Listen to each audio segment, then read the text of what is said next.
तहा info TV के मोअज़्ज़िज़ दोस्तों, मैं हूं राशिद खान और आप तमाम देखने और सुनने वालों को अस्सलाम वालेकुम। शायद आप में से बहुत से लोग ऐसे होंगे जिन्हें अकेला रहना बहुत ज़्यादा पसंद होगा। दोस्तों, मैं भी आप में से एक हूं। मुझे भी ज़्यादातर अकेला रहना ही पसंद है। और दोस्तों, आप लोग इमेजिन करो कि आपको पूरे 1 महीना अकेले रहना है। ना ही आपके पास कोई बात करने के लिए होगा और ना ही आपके पास आपका फ़ोन और ना ही इंटरनेट होगा और ना ही कोई दूसरी फैसिलिटी। दोस्तों, आप अभी से इस तरह का इमेजिन भी नहीं कर सकते हो कि ये करने से आपकी क्या हालात हो जाएगी। तो आज हम जिस इंसान के बारे में जानने वाले हैं, उसने 1 महीना नहीं, 1 साल नहीं, बल्कि पूरे 438 दिन अकेले गुजारे हैं, वो भी समुंदर के दरमियान, जहां पर वो चल फिर भी नहीं सकता था और ना ही उसके सर पर छत थी। दोस्तों, आप इस वीडियो को पूरा जरूर देखना, क्योंकि आपको, मुझे और सब इंसानों को इस इंसान से बहुत कुछ सीखना है। दोस्तों, पैसिफिक ओशियन, जिसे उर्दू में बहरुल अकनज भी कहते हैं, इस दुनिया का सबसे बड़ा ओशियन है। ये समुंदर सबसे ज्यादा गहरा होने के साथ साथ दुनिया के 30% एरिया को कवर करता है। हमारी जमीन को ब्लू प्लानेट का नाम देने में इसका सबसे बड़ा हाथ है। ये समुंदर इतना बड़ा है कि अगर हम जमीन पर तमाम लैंड एरिया को इसके साथ मिला लें, तब भी पैसिफिक ओशियन का एरिया इन सब से ज्यादा बनेगा, यानी कि इसका एरिया टोटल लैंड कैप्चर से भी ज्यादा है। दोस्तों, इतने बड़े ओशियन में आप अगर गलती से भी कहीं गुम हो जाते हो तो आपके मिलने के चांस 0% से भी कम हो जाएंगे। तो दोस्तों, जोश सल्वाडोर की बच जाने की कहानी इस वीडियो को और भी ज्यादा इंटरेस्टिंग बनाती है। उन्होंने ना चाहते हुए भी ऐसे वर्ल्ड रिकॉर्ड बना दिए हैं जो कोई भी इंसान अपनी जिंदगी में चाहते हुए भी कभी भी तोड़ना नहीं चाहेगा। 438 दिनों तक समुद्र में गुम होने का रिकॉर्ड। दोस्तों, इसने अपनी जिंदगी कैसे बचाई, ये जानने से पहले हम ये जानेंगे कि वो वहाँ गुम कैसे हुआ। मैक्सिको 2012। सल्वाडोर रम्बो एक बहुत ही ज्यादा हुनरमंद फिशरमैन था। 17 नवंबर 2012 को वो और उसका एक साथी आर्टुरो कोर्लोबा दोनों फिशिंग करने के लिए एक छोटी सी बोट लेकर कोस्टा एजुल नाम के एक छोटे से गांव से निकले। उन्होंने सोचा कि वो 30 घंटे की एक छोटी सी शिफ्ट करेंगे कि उस वक्त उनके पास जो बोट थी वो बहुत ही ज्यादा छोटी थी और बहुत ज्यादा वक्त समुद्र पर रहने के लिए उसमें बहुत ज्यादा सामान भी नहीं था। दोस्तों, उनकी बोट तकरीबन 7 मीटर लंबी थी और वो बगैर छत के थी। दोस्तों, उन्हें इस बात का अंदाजा था कि तूफान आने वाला है, लेकिन उन्होंने फिर भी चांस लिया। उन्होंने सोचा कि अगर हम तूफान आने से पहले वापस आ गए तो हमारा हफ्ते भर का खर्चा निकल जाएगा। वो किनारे से तकरीबन 120 किलोमीटर दूर थे कि अचानक हवा बहुत तेज हो गई और तूफान उनके अंदाजे से बहुत पहले आ गया। रात के तकरीबन 1 बजे तूफान ने उनकी कश्ती को हिट किया और उन्होंने फौरन बिछाए हुए मछली के जाल को बोट से काट दिया और बेकार की चीजों को बाहर फेंकने लगे ताकि इस तेज तूफान के दरमियान में इनकी कश्ती ज्यादा वजन की वजह से डूब न जाए। वो किनारे से तकरीबन 6 घंटे के फासले पर थे। उन्होंने किनारे की तरफ आने में अपनी पूरी जान लगा दी थी और इसी में बोट को डायरेक्शन देते देते सुबह के 7 बज गए और अब वो किनारे से तकरीबन 24 किलोमीटर दूर थे। उन्हें जमीन दिखनी शुरू हो गई थी, लेकिन अब कुछ ऐसा हुआ जिसकी वजह से इन दोनों की जिंदगी बदलने वाली थी।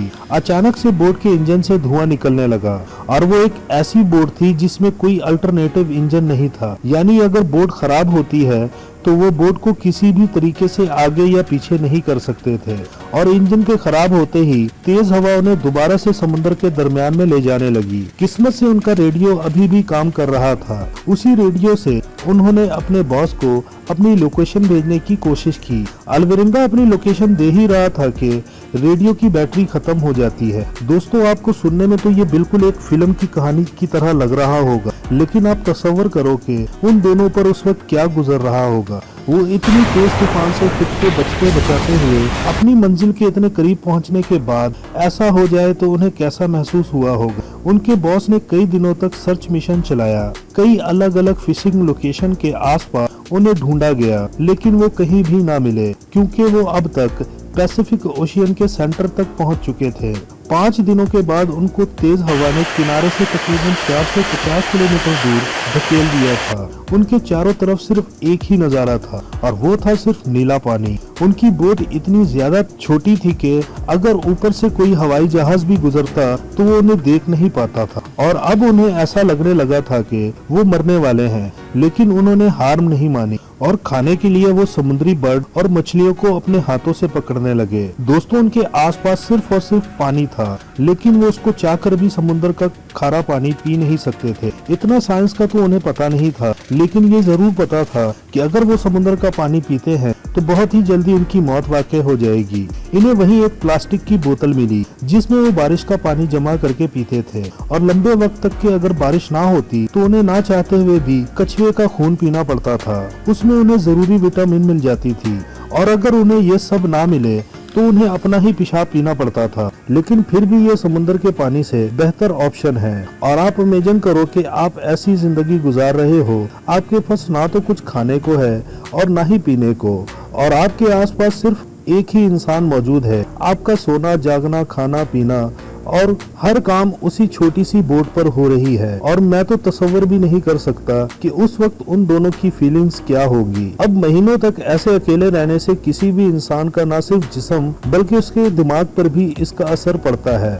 और अलविदा के मुताबिक कुछ ऐसा ही उसके दोस्त के साथ हुआ। तकरीबन 4 महीने यूं ही अकेले रहने की वजह से उसके दोस्त ने जिंदा रहने की उम्मीद छोड़ दी थी और उसका दिमाग उसे हेलुसिनेट करने लगा और उसे अजीब अजीब सी चीजें दिखाई देने लगी। कभी कभी तो उसे ऐसा लगता था कि उसे सांस नहीं आ रहा और कभी वो अपने आप को मारने की बात करने लगता था। और आहिस्ता आहिस्ता उसने खाना खाना छोड़ दिया और बीमार पड़ गया और कुछ ही दिनों बाद उसकी मौत हो गई। तो दोस्तों, अलविदा उस बोट पर बिल्कुल अकेला था। उसने बताया कि एक बार उसके सामने से कार्गो शिप गुजरा और उसमें से 4 लोगों ने उसकी तरफ देखा और उसकी तरफ हाथ भी हिलाया, लेकिन वो उसे बचाने के लिए नहीं रुके। और अब ऐसा भी हो सकता है कि ये उसके दिमाग की कोई हेलुसिनेशन ना हो, लेकिन ये अगर सच था तो उन चारों को इंसान कहलाने का कोई हक नहीं पहुंचता। 8 महीने गुजर गए और अलविदा ने तकरीबन 8000 किलोमीटर का फासला तय कर लिया था और 29 जनवरी 2013 को उसने अपने आसपास नारियल को तैरता हुआ देखा और ये देखते ही उसमें एक नई जान आ गई, क्योंकि उसे देखते ही अलविदा को यकीन हो गया कि यहाँ आसपास कोई ना कोई जजीरा जरूर है। और वो इस सिमत में आगे बढ़ने के लिए पानी में हाथ मारने लगा और थोड़ी दूर के बाद उसको एक जजीरा नुमा नजर आया और उस जजीरे पर पहुंचने में उसे तकरीबन 12 घंटे लग गए। और फिर फाइनल ही तकरीबन 1 साल से जायद उस बोट पर रहने के बाद उसने जमीन के इस टुकड़े पर अपना कदम रखा और कई महीनों बाद दूसरे इंसान को देखा। एवरिंगा एक छोटे से आयरलैंड एबन एटोल पर पहुंच गया था और आप यकीन नहीं करोगे कि ये दुनिया का सबसे छोटा आयरलैंड में से एक है। अगर वो गलती से यहाँ नहीं आया होता और अगर थोड़ी सी हवा इधर या उधर उसको ले जाती तो वो इस आयरलैंड तक ना पहुँच पाता। और दोस्तों, एवरिंगा को यहाँ तक पहुँचने में 438 दिन लग गए। और दोस्तों, वो इस आयरलैंड को मिस कर देता तो उसको फिर जमीन तक पहुँचने में 240 दिन और मजीद लग जाने थे, और वो भी तब अगर दरमियान कोई तूफान वगैरह ना आए। और खुशकिस्मती से वो दुनिया के सबसे बड़े समुद्र के सबसे छोटे आइलैंड पर पहुंच गया था और इसके बाद उसको घर वापस ले जाया गया, जिसके बाद उसकी दोस्त की फैमिली ने उस पर केस कर दिया और उन्हें लगता था कि एवरिंगा ने अपने दोस्त को ही खा लिया था। दोस्तों, हमें इस इंसान से जो सबसे बड़ी चीज सीखने को मिलती है वो है सब्र और बर्दाश्त, जो कि आजकल लोगों में बहुत कम हो गई है। तो दोस्तों, हमें हमेशा सब्र रखना चाहिए और कभी भी जितनी मर्जी खराब सिचुएशन हो जाए हालात से खौफजदा नहीं होना चाहिए। दोस्तों, मुझे इस स्टोरी से बहुत कुछ सीखने को मिला। आपको इससे क्या क्या सीखने को मिला कमेंट्स बॉक्स में कमेंट करके जरूर बताना, ताकि जो बात आपने नोटिस की है दूसरे भी वो देख सकें और हम सब लोग एक दूसरे से सीख सकें। अगर आपको ऐसी ही इंटरेस्टिंग स्टोरी सुनने का मज़ा आता है तो मेरे चैनल को सब्सक्राइब ज़रूर कर दीजिएगा और साथ में मौजूद घंटे की बटन को भी दबा दीजिएगा, ताकि मेरी आने वाली हर नई वीडियो आप लोगों तक पहुंचती रहे। और वीडियो पसंद आने की सूरत में लाइक और शेयर ज़रूर कीजिएगा। आप सब दोस्त अपना बहुत ज़्यादा ख्याल रखिएगा और मुझे अब इजाज़त दें।